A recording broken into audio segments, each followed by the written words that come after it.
ഒരിക്കലൊരാൾ ജീവിതത്തിൻ്റെ വില എന്താണെന്നറിയാൻ സൂഫിയുടെ അടുക്കലെത്തി അദ്ദേഹത്തോട് ചോദിച്ചു, അല്ലയോ ദർവിഷ്, ജീവൻ്റെ വില എന്താണ്? സൂഫി അദ്ദേഹത്തിനൊരു കല്ല് നൽകിക്കൊണ്ട് പറഞ്ഞു, ഈ കല്ലിൻ്റെ മൂല്യം കണ്ടെത്തൂ, പക്ഷേ ഇത് വിൽക്കരുത്. ആ മനുഷ്യൻ ആ കല്ലൊരു ഓറഞ്ച് വിൽപ്പനക്കാരൻ്റെ അടുത്ത് കൊണ്ടുപോയി അതിൻ്റെ വില എത്രയാണെന്ന് ചോദിച്ചു. ഓറഞ്ച് വിൽപ്പനക്കാരൻ തിളങ്ങുന്ന കല്ല് കണ്ട് പറഞ്ഞു, നിങ്ങൾ 12 ഓറഞ്ച് എടുത്തിട്ട് ഈ കല്ല് എനിക്ക് തരൂ. ഇത് വിൽക്കരുതെന്ന് സൂഫി തന്നോട് ആവശ്യപ്പെട്ടതായി ആ മനുഷ്യൻ ക്ഷമാപണം നടത്തി. അദ്ദേഹം മുന്നോട്ട് പോയ ഒരു പച്ചക്കറി വിൽപ്പനക്കാരനെ കണ്ടെത്തി. ഈ കല്ലിൻ്റെ മൂല്യം എന്തായിരിക്കാം? അദ്ദേഹം പച്ചക്കറി വിൽപ്പനക്കാരനോട് ചോദിച്ചു.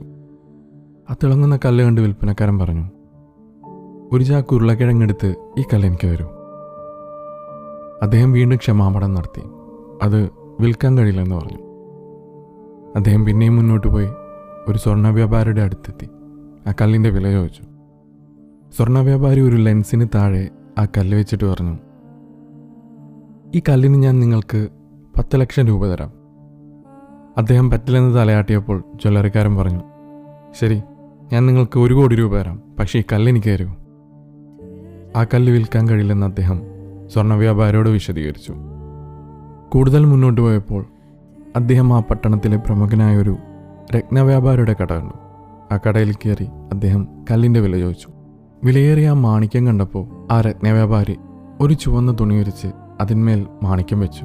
എന്നിട്ട് അദ്ദേഹം പറഞ്ഞു, അമൂല്യമായി ഈ മാണിക്യം നിങ്ങൾ എവിടെ നിന്ന് കൊണ്ടുവന്നു? ഞാൻ എൻ്റെ സമ്പത്ത് മുഴുവൻ വിറ്റാലും എൻ്റെ ജീവിതം ഇതിനായി മുഴുവൻ മാറ്റിവെച്ചാലും എനിക്ക് ഈ അമൂല്യമായ കല്ല് വാങ്ങാൻ കഴിയില്ല. ഇത് കേട്ട് സ്തംഭിച്ചും ആശയക്കുഴപ്പത്തിലുമായി ആ മനുഷ്യൻ സൂഫിയുടെ അടുത്തേക്ക് മടങ്ങി. സംഭവിച്ചതെല്ലാം സൂഫിയോട് വിശദീകരിച്ചു. ഇനി പറയൂ ദർവിഷ്, എന്താണ് ജീവിതത്തിൻ്റെ വില? സൂഫി പറഞ്ഞു, ഓറഞ്ച് വിൽപ്പനക്കാരൻ, പച്ചക്കറി വിൽപ്പനക്കാരൻ, ആ സ്വർണ്ണ വ്യാപാരി, രത്നവ്യാപാരി, അവരിൽ നിന്ന് നിങ്ങൾക്ക് ലഭിച്ച ഉത്തരങ്ങളുണ്ടല്ലോ, അത് ജീവിതത്തിൻ്റെ മൂല്യം വിശദീകരിക്കുന്നുണ്ട്. നിങ്ങൾ അമൂല്യമായ ഒരു കല്ലായിരിക്കാം, പക്ഷേ ആളുകൾ അവരുടെ സാമ്പത്തിക സ്ഥിതി, അവരുടെ വിവരത്തിൻ്റെ നിലവാരം, നിങ്ങളിലുള്ള വിശ്വാസം, നിങ്ങളെ രസിപ്പിക്കുന്നതിന് പിന്നിലെ അവരുടെ ഉദ്ദേശ്യം, അവരുടെ അഭിലാഷം, പ്രശ്നങ്ങൾ അഭിമുഖീകരിക്കാനുള്ള കഴിവ് എന്നിവയെല്ലാം അടിസ്ഥാനമാക്കിയാണ് നിങ്ങളെ വിലമതിക്കുന്നത്.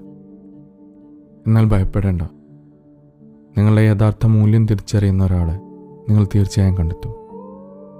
സ്വയം ബഹുമാനിക്കുക, നിങ്ങൾ അതുല്യനാണ്.